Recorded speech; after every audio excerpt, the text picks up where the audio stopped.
Mesdames et messieurs, chers compatriotes, institué par l'Assemblée générale des Nations unies à l'issue du sommet de la Terre à Rio de Janeiro au Brésil en 1992, la Journée mondiale de l'océan est commémorée le 8 juin de chaque année et en cette année 2024, cette journée est célébrée sous le thème « Renouveler en profondeur notre action ». Véritables poumons de notre planète, les océans sont des écosystèmes naturels qui rendent d'immenses services à l'humanité. Ils fournissent près de 50% de notre oxygène et abritent la majeure partie de la biodiversité terrestre.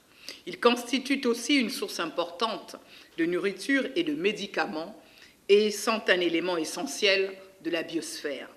Ils couvrent plus de 70% de la surface de la planète et constituent la principale source de protéines pour plus d'1 milliard de personnes dans le monde.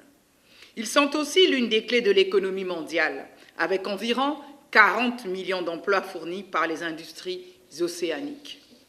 L'océan constitue le fondement de l'économie bleue, laquelle offre la possibilité de réinvestir dans le développement et le partage des avantages découlant des ressources marines et par conséquent d'éviter aux populations vulnérables souvent marginalisées de passer à côté des opportunités socio-économiques du secteur maritime et aquatique, de promouvoir l'innovation, d'accéder à de nouveaux instruments financiers en vue d'améliorer la diversification des investissements et ainsi de renforcer la transition vers des voies de développement plus durables.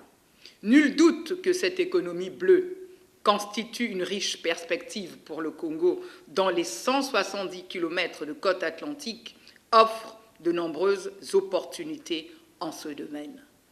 Mesdames et messieurs, chers compatriotes, de nos jours, les océans connaissent de réels problèmes d'environnement et sont perturbés par les activités humaines, notamment l'exploitation pétrolière en offshore, l'extraction du sable côtier, les opérations clandestines de dégazage et la pollution du littoral.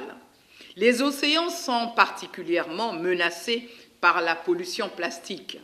Au niveau mondial, on estime qu'entre 5 et 13 millions de tonnes de plastique sont rejetées chaque année en mer et à ce rythme, les océans pourraient contenir plus de plastique que de poissons d'ici à 2050. Le niveau élevé et en augmentation rapide de ces déchets marins constitue une grave menace environnementale avec une incidence néfaste sur la biodiversité marine, les écosystèmes, les moyens de subsistance, la pêche, le transport maritime, les loisirs et le tourisme, ainsi que sur les économies dans leur globalité. Face à la croissance de la dégradation et de la pollution des océans, la République du Congo s'est engagée aux côtés de la communauté internationale pour la prise de mesures collectives, ambitieuses et décisives en faveur de l'établissement d'un cadre mondial de collaboration et de coopération contraignant. La nouvelle loi portant gestion durable de l'environnement, promulguée en novembre 2023, a ainsi permis de renforcer le cadre réglementaire de la gestion des déchets au Congo. Mesdames et messieurs, chers compatriotes, l'homme a besoin de l'océan pour survivre et l'océan a besoin aujourd'hui, plus que jamais, besoin d'un soutien accru pour continuer à remplir ses fonctions dont toute la planète dépend. Les océans sont des sentinelles pour surveiller l'état actuel, mais aussi l'évolution à venir du changement climatique. Et le constat est clair, il se réchauffe en surface et en profondeur.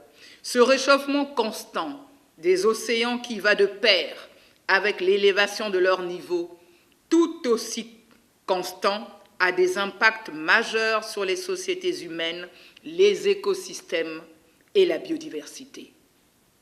La Terre, nul ne l'ignore, est en déséquilibre énergétique à cause des émissions de gaz à effet de serre. Or, Les océans captent autour de 30% de ces gaz dégagés. Je répète, or, les océans captent autour de 30% de ces gaz dégagés par l'humanité et absorbent 90% de l'excès de chaleur. Ils ont un rôle vital de captage et de stockage du CO2, mais aussi de redistribution de l'énergie entre l'équateur et les pôles. Ils peuvent être à la fois bénéfiques en absorbant nos excès, mais aussi maléfiques en nous les renvoyant, comme le démontrent des exemples récents de canicules marines enregistrées dans l'Atlantique Sud et le golfe de Guinée, au large de nos côtes, qui ont entraîné une diminution préoccupante de la masse des poissons. Comme l'avait justement suggéré le président Denis Sassou Nguesso, premier écologiste du bassin du Congo, dans son livre « L'Afrique, enjeu de la planète », si nous ne préservons pas nos océans, c'est le monde qui fera naufrage. Pour protéger et préserver l'océan et tout ce qu'il contient, nous devons donc créer un nouvel équilibre, ancré dans une véritable compréhension de l'océan et de la façon dont l'humanité y est vraiment, j'insiste, y est vraiment liée. Nous devons établir avec lui une relation qui soit réellement inclusive, innovante et éclairée par les leçons du passé. Nous devons développer les projets relatifs à la promotion de l'économie bleue, en vue d'améliorer la gouvernance et la gestion des ressources de l'océan, d'assurer la durabilité des écosystèmes et les protéger de la pollution, de promouvoir la sécurité alimentaire et des moyens de subsistance décents, de gérer les opportunités et d'accroître la richesse globale générée par l'exploitation des ressources océaniques. Mesdames et messieurs, chers compatriotes, l'océan dont les vagues caressent nos si belles plages de la côte sauvage est le miroir dans lequel se reflètent les générations futures. Tout en étant la mémoire du passé, il joue un rôle déterminant sur l'évolution du climat futur. Donc, sachant le préserver et le protéger, car, comme dit le proverbe, pas d'eau, pas de vie, pas de bleu, pas de vert. Vive la Journée mondiale des océans, vive le Congo durable et responsable. Je vous remercie.